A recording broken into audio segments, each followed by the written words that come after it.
Support Laneside. Get something cool.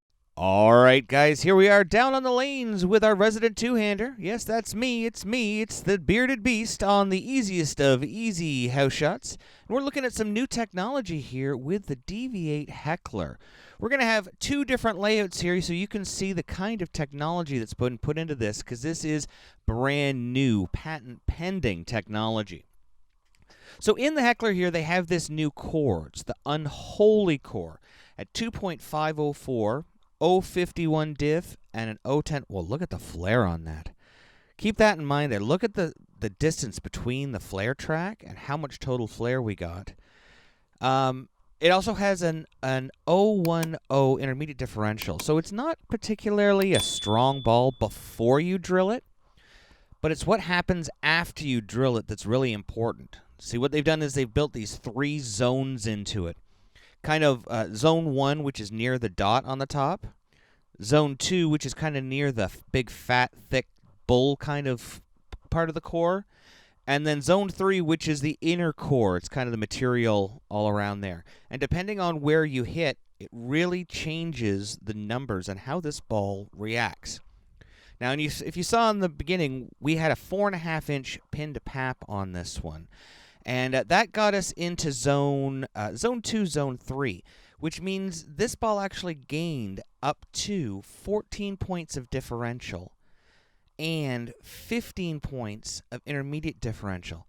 That takes it from a medium diff, kind of medium benchmarky ball for me to something that is very strong. You can see it gets down lane and it wants to change direction.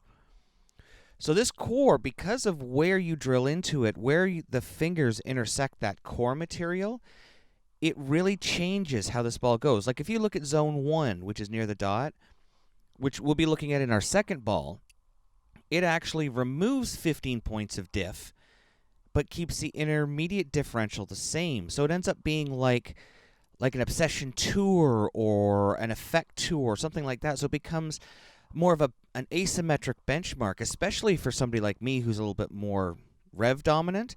That's actually a really good benchmark ball. But say you are speed dominant. Well, then if you go to the 4.5-inch pin to pap, which is in zone 3, that blows up the intermediate diff. That gains you all that diff and all that intermediate differential. That becomes a benchmark for you. Gee, look how deep I am here. It becomes a benchmark for you guys. So this actually has technology built into it for the different types of two-handed bowlers using the ball. Not just for layouts, but for the actual bowlers themselves. Now, speaking of resources, DV8's done a really good job of putting together a no-thumb web page on their website, which you can get to by going to dv8bowling.com. It's on the front page. Or actually on the box, you'll see a QR code, which we're going to flash up here on the screen. And you can actually go directly to it, and they have things like a dual-angle converter. If you don't know the PAL Plus system, or you use 2LS or VLS or whatever Storms is, and you want to make sure that you get the reaction that you want, they actually have a converter that you put in all your information and figure out, how asymmetric do I want this ball? Do I want it to be in the middle? Do I want it to be highly asymmetric? Do I want it to be smoother? It'll all figure that out for you and generate everything you need to lay your ball out and get exactly the performance you want based on your specific sex. Good Lord, look how deep I was there. Leaving a 9-pin from bouncing it downtown. You can see how far deep I've gotten here and how this ball still is very, very strong off the spot. And that's that getting into that zone 3 where you're really blowing up those intermediate differential numbers. You can see me here left-handed. Look at the way it comes off. Still crushes the 8-9. That is really good out of a ball that's got, well, a very strong cover stock. Here I am with the Rattler. We use this ball because every company has a ball with similar core dynamics and cover dynamics. Just in your own brand, it's a benchmark that is very, you can see there, very smooth and controllable. As I was saying, this ball has HK22 on it.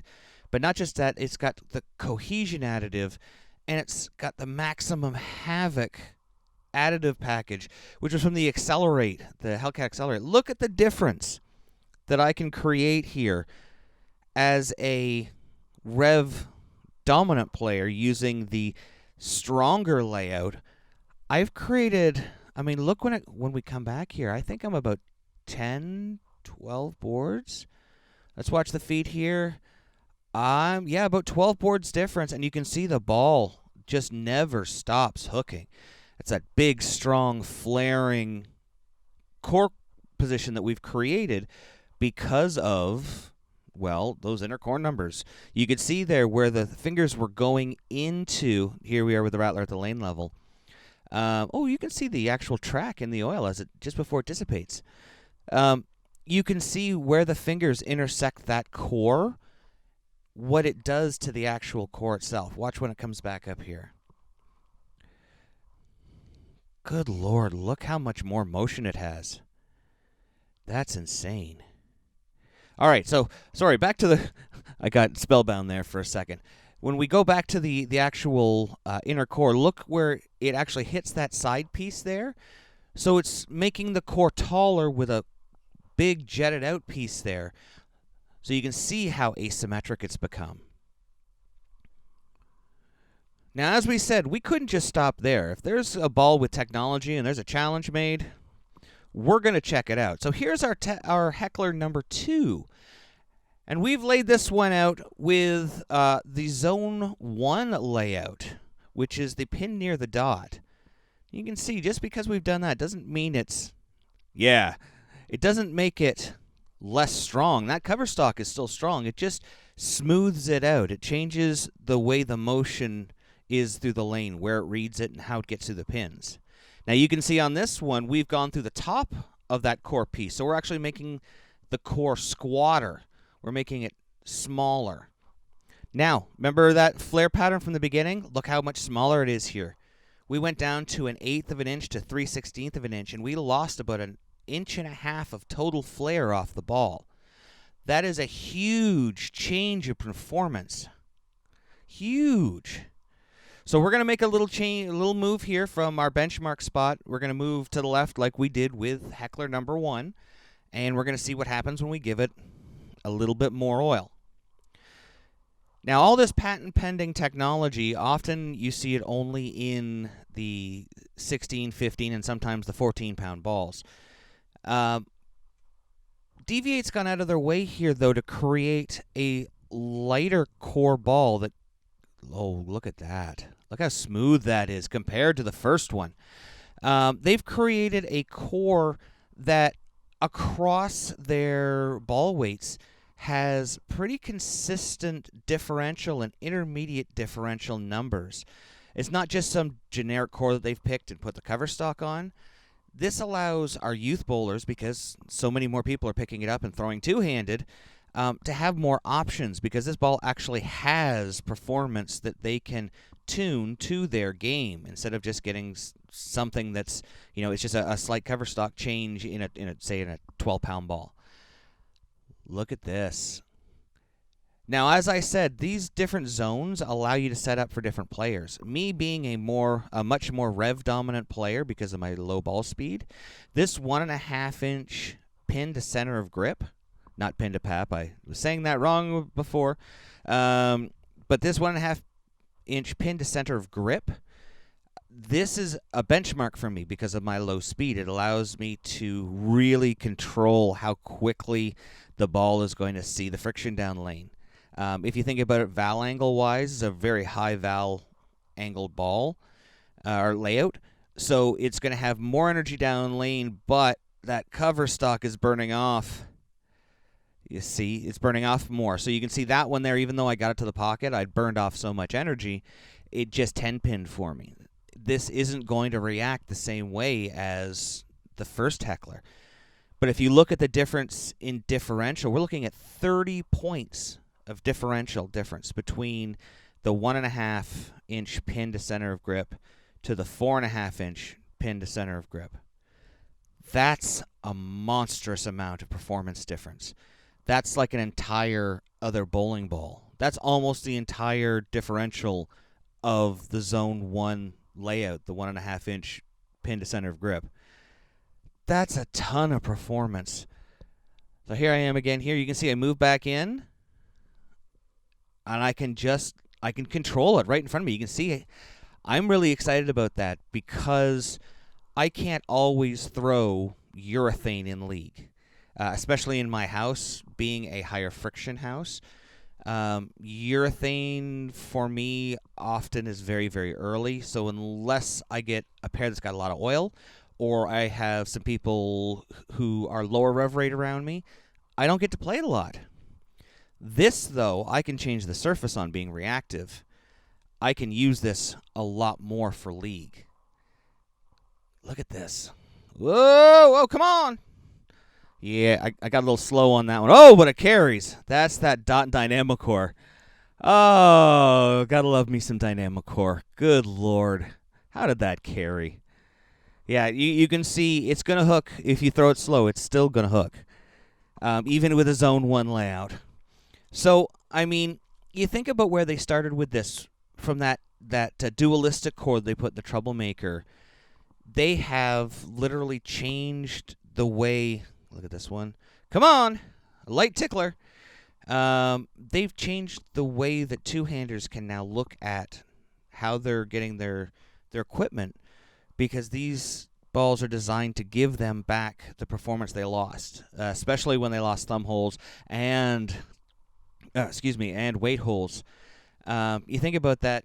At one point, they had 2 weight holes in their ball to change the way the ball rolled, and they went down to none with only their fingers to be able to change the core shape. DV8's given them that back by building it into the bowling ball. You can see I moved back to the right a little bit. Yeah, that's the kind of control that I can create with this ball. I moved right from my benchmark. This was more controllable than my Rattler. I could forward roll it and keep it on the lane longer. How does that happen with a ball with a cover that strong? Here I am left-handed throwing it, and you can see, same idea, crush the 8-9, but much different motion down lane. Once again, we've got a Rattler in here. We're going to compare it just as we did the first time. We're going to see how the Zone 1 layout matches up to my Rattler. And you can see on that one, my Rattler actually struggled to get back. On a fresh lane condition, it was struggling to make it get back. All right, so here we are. Here's the 1.5 inch, and I am a little bit inside, but it was a much better reaction all the way down the lane.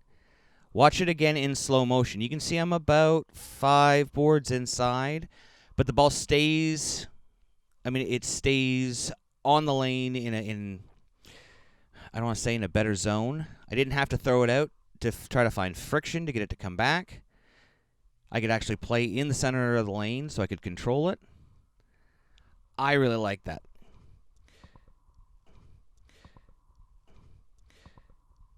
Here we are on the lane level.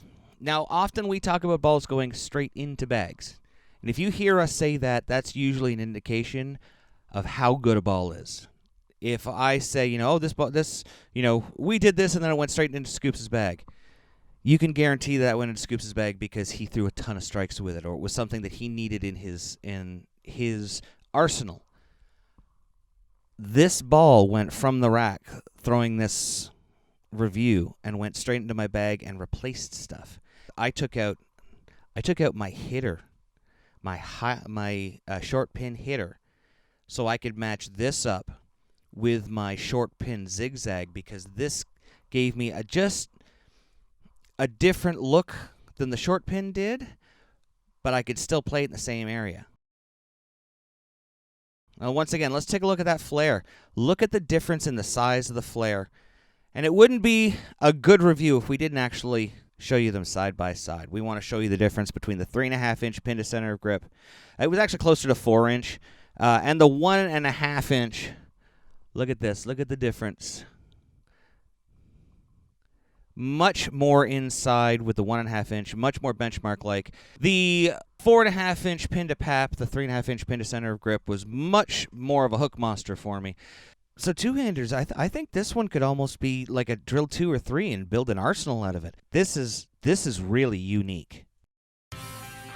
Thanks for watching. Don't forget to like and subscribe and turn on notifications so you never miss a show. So until next time, guys, we'll see you laneside.